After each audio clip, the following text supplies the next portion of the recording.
بسم اللہ الرحمن الرحیم۔ آج کی تراویح کے چند اہم نکات۔ 22ویں تراویح۔ آج 26ویں پارے حامیم کی تلاوت کی گئی۔ سب سے پہلے سورہ احقاف ہے جو ہجرت سے 3 سال پہلے اس وقت نازل کی گئی جبکہ حضور صلی اللہ علیہ وسلم طائف سے واپس تشریف لا رہے تھے۔ یہ نبوت کا 10واں یا 11واں سال تھا۔ اسے عام الحزن یعنی رنج و غم کا سال کہتے ہیں کیونکہ اسی ایک سال میں حضور صلی اللہ علیہ وسلم کے چچا حضرت ابو طالب اور حضرت خدیجۃ الکبریٰ دونوں کا انتقال ہو گیا، جس کے بعد کفار قریش بہت دلیر ہو گئے اور آپ صلی اللہ علیہ وسلم کو تنگ کرنے لگے، یہاں تک کہ گھر سے نکلنا مشکل کر دیا۔ آخر کار آپ صلی اللہ علیہ وسلم مکہ سے طائف تشریف لے گئے کہ شاید وہاں کے 3 بڑے سرداروں میں سے کوئی ایمان لے آئے، مگر انہوں نے بھی آپ کی کوئی بات نہیں مانی بلکہ آپ کے پیچھے غنڈے لگا دیے اور وہ راستے کے دونوں طرف دور تک آپ صلی اللہ علیہ وسلم پر آوازیں کستے، گالیاں دیتے اور پتھر مارتے چلے گئے، یہاں تک کہ آپ زخموں سے چور ہو گئے اور آپ کی جوتیاں خون سے بھر گئیں۔ اس حالت میں آپ طائف کے باہر ایک باغ کی دیوار سے ٹیک لگا کر بیٹھ گئے اور اپنے رب سے فریاد کرنے لگے، اے ارحم الراحمین، تو سارے ہی کمزوروں کا رب ہے اور میرا بھی، تو مجھے کس کے حوالے کر رہا ہے؟ اس کے جواب میں حضرت جبرائیل پہاڑوں کے فرشتے کو لے کر آئے۔ اس نے عرض کیا، آپ حکم دیں دونوں طرف کے پہاڑ ان پر الٹ دوں۔ آپ صلی اللہ علیہ وسلم نے فرمایا، نہیں، بلکہ میں امید رکھتا ہوں کہ ان کی نسل سے آنے والے اللہ وحدہ لا شریک کی بندگی قبول کر لیں گے۔ اس کے بعد آپ چند روز تک نحلہ کے مقام پر ٹھہرے رہے۔ آپ پریشان تھے کہ مکہ کیسے واپس جائیں، یہ خبر سن کر تو وہاں کے لوگ اور شیر ہو جائیں گے۔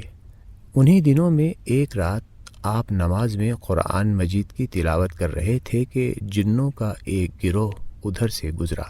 انہوں نے قرآن سنا، ایمان لائے اور واپس جا کر اپنی قوم میں اسلام کی تبلیغ شروع کر دی۔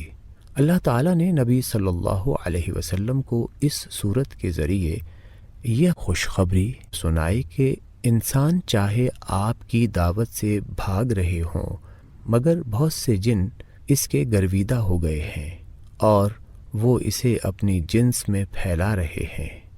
ساتھ ہی کفار کو ان کی گمراہیوں کے نتائج سے آگاہ کیا اور فرمایا، کبھی سوچا کہ اگر قرآن اللہ ہی کا کلام ہے تو اس کے انکار پر تمہارا انجام کیا ہوگا؟ پھر یہ واضح کیا کہ ماں باپ کے حقوق کی ادائیگی کا شعور انسان کو خدا کے حقوق کے شعور کی طرف اور مادر پدر آزادی گمراہی کی طرف لے جاتے ہیں۔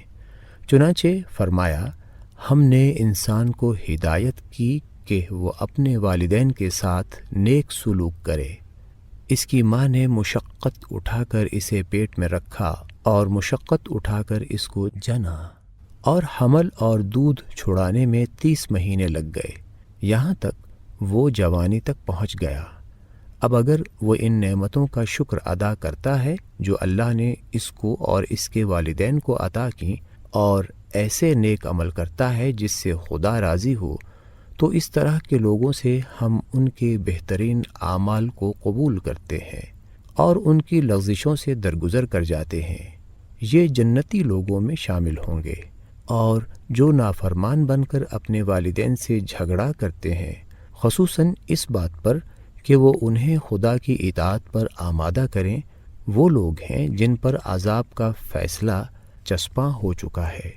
پھر جب یہ نافرمان آگ کے سامنے کھڑے کیے جائیں گے تو ان سے کہا جائے گا، تم اپنے حصے کی نعمتیں اپنی دنیا کی زندگی میں ختم کر چکے اور تم نے ان کے مزے اڑا لیے، اب جو تکبر تم زمین پر بغیر کسی حق کے کرتے رہے، جو نافرمانیاں تم نے کیں ان کے بدلے میں آج تم کو ذلت کا عذاب دیا جائے گا۔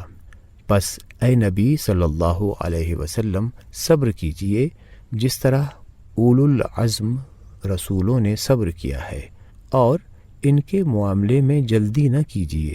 جس روز یہ لوگ اس چیز کو دیکھیں گے جس کا انہیں خوف دلایا جا رہا ہے، تو انہیں یوں معلوم ہوگا کہ جیسے دنیا میں وہ ایک گھڑی بھر سے زیادہ نہیں رہے تھے۔ یہ بات پہنچا دی گئی کہ یہ قرآن پیغام ہے، سو اب وہی ہلاک ہوں گے جو نافرمان تھے۔ سورہ محمد صلی اللہ علیہ وسلم میں اللہ نے بغیر کسی تمہید کے اعلان کر دیا کہ جن لوگوں نے کفر کا رویہ اختیار کیا اور اللہ کے راستے سے روکا، اللہ نے ان کے تمام اعمال ضائع کر دیے، اور جو لوگ ایمان لائے اور انہوں نے اچھے عمل کیے اس نے ان سے برائیاں دور کر دیں اور ان کا حال سنوار دیا۔ پھر فرمایا جب ان کافروں سے تمہارے مقابلے کی نوبت آئے تو ان کی گردنیں اڑا دو، یہاں تک کہ جب ان کو اچھی طرح چور چور کر دو تو ان کو مضبوطی سے باندھ لو، پھر یا تو ان کو احسان کر کے چھوڑنا ہے یا فدیہ لے کر، یہاں تک کہ جنگ بالکل ختم ہو جائے۔ اللہ چاہتا تو خود ہی انتقام لے لیتا، لیکن وہ چاہتا ہے کہ ایک کو دوسرے سے آزمائے۔ اے ایمان والو، اگر تم اللہ کی مدد کرو گے یعنی اس کے دین کی، تو وہ تمہاری مدد کرے گا اور تمہارے قدم اچھی طرح جما دے گا۔ سورہ ختم کرتے ہوئے ہدایت دی کہ اللہ اور رسول صلی اللہ علیہ وسلم کے ہر حکم کی اطاعت کرو۔ اگر اس میں کمزوری دکھائی تو تمہارے اعمال ضائع ہو جائیں گے۔ عزم و حوصلہ کے ساتھ آگے بڑھو تو بازی تمہاری ہے، اللہ تمہارے ساتھ ہے۔ اس لیے دنیا کی محبت میں پھنس کر اللہ کے راستے میں خرچ کرنے سے جی نہ چراؤ۔ یاد رکھو جو اللہ سے کنجوسی کرتا ہے وہ خود اپنی جان سے کنجوسی کرتا ہے۔ خدا کسی کے مال کا محتاج نہیں ہے، وہ بالکل بے نیاز ہے، تم اللہ کے محتاج ہو۔ یہ تمہارا امتحان ہو رہا ہے، اگر تم اس امتحان میں فیل ہو گئے تو اللہ تمہاری جگہ دوسروں کو لے آئے گا جو تمہاری طرح نکمے نہیں ہوں گے۔ سورہ فتح بھی مدنی ہے۔ پچھلی صورت میں عزم و حوصلہ سے کام لینے پر سر بلندی اور دشمنوں کی ذلت کا وعدہ کیا تھا۔ اس صورت میں اس وعدہ کو پورا کرنے کی واقعاتی شہادت پیش کی گئی ہے۔ صورت کے شروع میں صلح حدیبیہ کا ذکر کیا گیا ہے، جو بظاہر تو دب کر کی گئی تھی مگر حقیقت میں فتح مکہ کی تمہید تھی۔ اس صورت میں فتح اور غلبہ کی ان پیش گوئیوں اور بشارتوں کا بھی حوالہ دیا گیا ہے جو اس امت کے لیے اللہ نے توریت اور انجیل میں بیان کی ہے، تاکہ اہل ایمان اور اہل کفر دونوں پر اچھی طرح واضح ہو جائے کہ جو کچھ ہوا، جو کچھ ہو رہا ہے اور جو کچھ آگے ہونے والا ہے، سب کچھ اللہ تعالیٰ کی اسکیم میں پہلے سے طے ہے، اور یہ اسکیم پوری ہو کر رہے گی۔ کسی کی طاقت نہیں ہے کہ اسے روک سکے۔ چنانچہ سورت کے آخری حصے میں اعلان کیا جاتا ہے کہ وہی ہے جس نے بھیجا اپنے رسول صلی اللہ علیہ وسلم اور جو ان کے ساتھ ہیں، وہ کفار پر سخت اور آپس میں رحم دل ہیں، اس کے فضل اور خوشنودی کی طلب میں رکوع اور سجود میں سرگرم۔ ان کی یہ مثال توریت میں ہے اور انجیل میں۔ ان کی مثال یوں ہے کہ جیسے کھیتی ہو، جس نے اپنی سوئی نکالی، پھر اس کو سہارا دیا، پھر وہ سخت ہو گئی اور پھر وہ تنے پر کھڑی ہو گئی۔ اللہ نے اس مثال سے واضح کر دیا کہ غلبہ تو ضرور ہوگا مگر آہستہ آہستہ ظاہر ہوگا۔ ساتھ ہی تنبیہ کی کہ یہ وعدہ ان میں سے ان لوگوں کے ساتھ ہے جو ایمان اور عمل دونوں میں سچے اور پکے ہوں گے۔ سورہ الحجرات دراصل مسلمانوں کی بیان کردہ صفت آپس میں رحم دل ہیں کی تفسیر ہے۔ اس میں بتایا گیا ہے کہ محمد صلی اللہ علیہ وسلم کے کسی حکم پر کوئی مسلمان اپنی رائے کو مقدم کرنے کی کوشش نہ کرے۔ مسلمانوں کا معاملہ آپس میں اخوت یعنی بھائی چارہ پر ہونا چاہیے، نہ کہ پارٹی اور گروہ بندی کی بنیاد پر۔ کسی کو اپنے سے کم تر سمجھنا، برے نام سے پکارنا اور غیبت کرنا دلوں میں نفرت پیدا کرنے کا سبب ہے۔ ان سے بچو، کسی کے عیبوں کی ٹوہ میں نہ لگو۔ اللہ کے ہاں عزت اور احترام کا معیار صرف تقوی ہے۔ اسلام قبول کر کے اللہ پر احسان نہ جتاؤ۔ یہ تو اللہ کا احسان ہے کہ اس نے تمہیں اسلام اور نیکی کی توفیق بخشی۔ اگر اس کا حق ادا کرو گے تو بھرپور صلہ پاؤ گے۔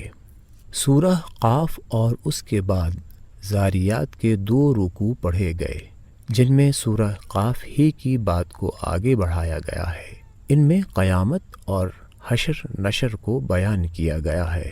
قرآن نے جب لوگوں کو آگاہ کیا کہ مرنے کے بعد تمہیں از سر نو زندہ کیا جائے گا اور تمہیں اپنے رب کے آگے اپنے اعمال اور اقوال کا جواب دینا ہوگا، تو قریش کے لیڈروں کو یہ بات بڑی ناگوار گزری، اور آج بھی لوگوں کو ناگوار گزرتی ہے، خاص طور پر مسلمان حکمرانوں کو۔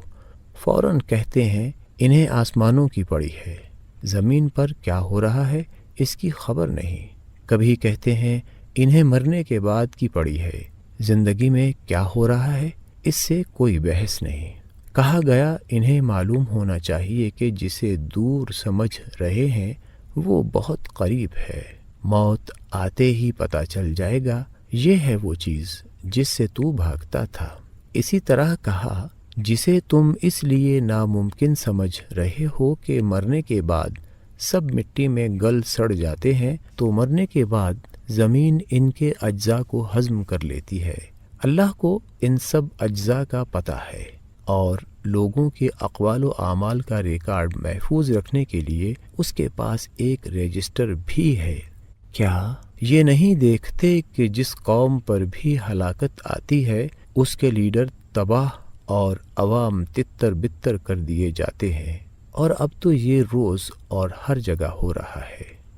یاد رکھو، لوگوں کے نزدیک حساب کتاب کے دن کا آنا کتنا ہی دشوار ہو، مگر خدا کے لیے اتنا ہی آسان ہے جتنا تمہارے لیے کوئی لفظ منہ سے نکال دینا۔ اللہ تعالی ہم سب کو قرآن پڑھنے، اس کو سمجھنے اور اس پر عمل کرنے کی توفیق عطا فرمائے۔ آمین۔